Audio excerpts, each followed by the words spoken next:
Let's do more with less. Today, I'm going to take these sounds and turn them into something more tasteful, like this.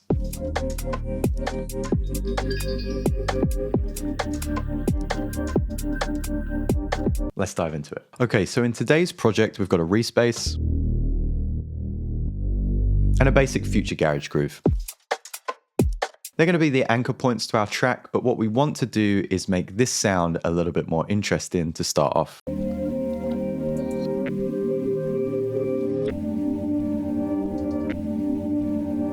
So how can we do that? We can add a little bit of movement with an EQ. I'm going to take out any rumbles just so it doesn't get in the way of my serum bass. Then I'm going to draw in some filtering.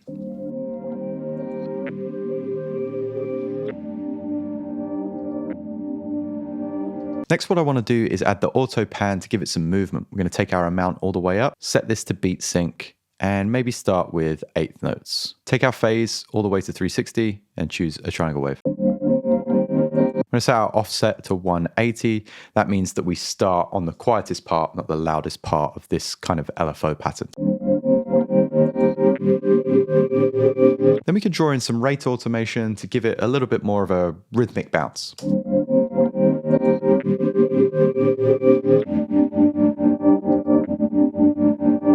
The main tool that we're going to be using in this episode is the vocoder, and if you want a little bit more brightness or a little bit more sizzle from an instrument, I always use the vocoder. This is great on snares and it's wonderful on melodic pads like this as well. I'm going to take the bands to 40 and you can basically use this like an EQ. So what I want to do is choose all of the highest frequencies and roll off all of the lowest frequencies. You'll get something like this. Depth is our activity, more activity, less activity.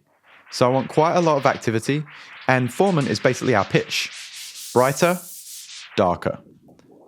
I want it at pretty much maximum brightness. What we can then do is draw in our dry wet with the curve of this filter here. So I'm going to copy and paste the filter frequency automation to the dry wet, and then holding shift, I'm going to drag everything down so that this hits 0% there, and I can just work with the highest points of the filter.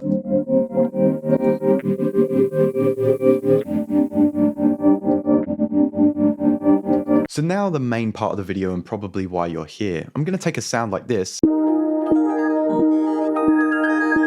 and allow it to work more harmoniously and more ear candy adjacent with this pad. Right now, we can't appreciate the pad. Oh, this episode is sponsored by DistroKid, and I release all of my music with them.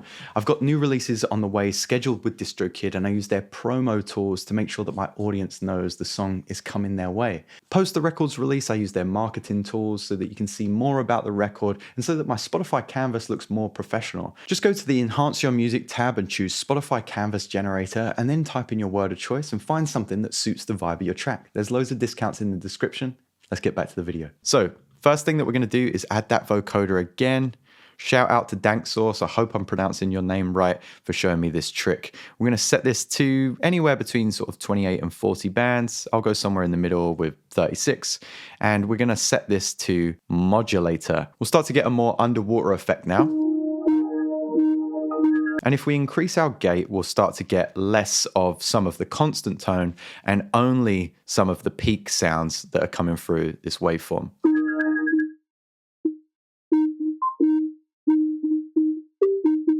Depth is once again going to be activity, but it sounds like we get more activity to the right this time round and less activity to the left. So I'm going to pull this down to the left. And our formant is once again our pitch. Let's see what that sounds like with our pad.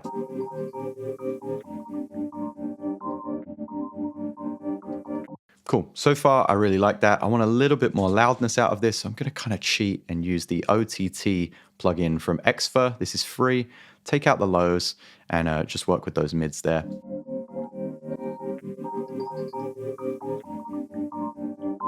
Ah, it's lovely. I'm going to add a reverb here, and that's going to help make those drippy droppy sounds sound a little bit more wet.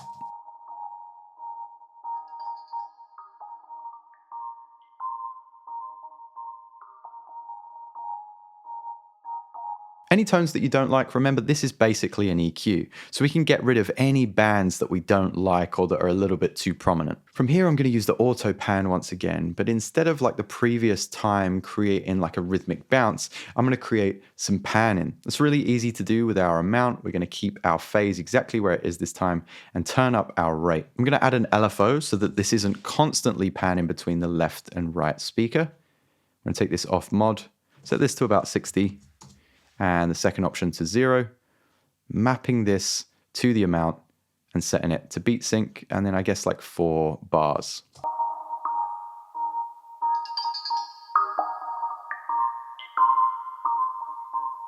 Finally, as you did before, you can add the vocoder one more time to add a little bit of brightness. We're going to leave this on noise this time round, set it to 40 bands. Again, depth is your activity, right? Formant is your brightness. So that's great.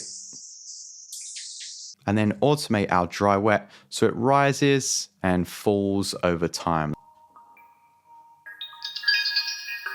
Maybe that doesn't work in that key, so maybe this time round we're going to have this up plus 7 semitones so that it sounds different each time round. So when we get it at bars 5 to 7, that's going to be in its regular place at 0 semitones. I'm also going to use the sends. This is the delay send and this is the reverb send to give a bit of differentiation as well throughout the beat. So towards the end we get a little bit more delay. And in that first stem that we looked at, we're getting a little bit of reverb at times as well. Now let's put everything together.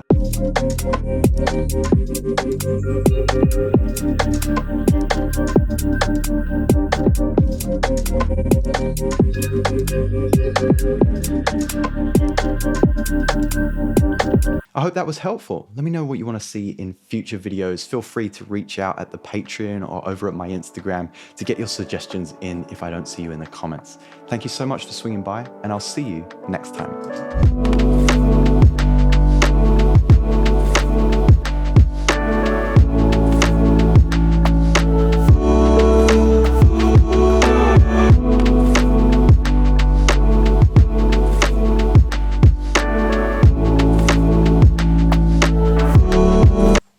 Record that. You're recording now.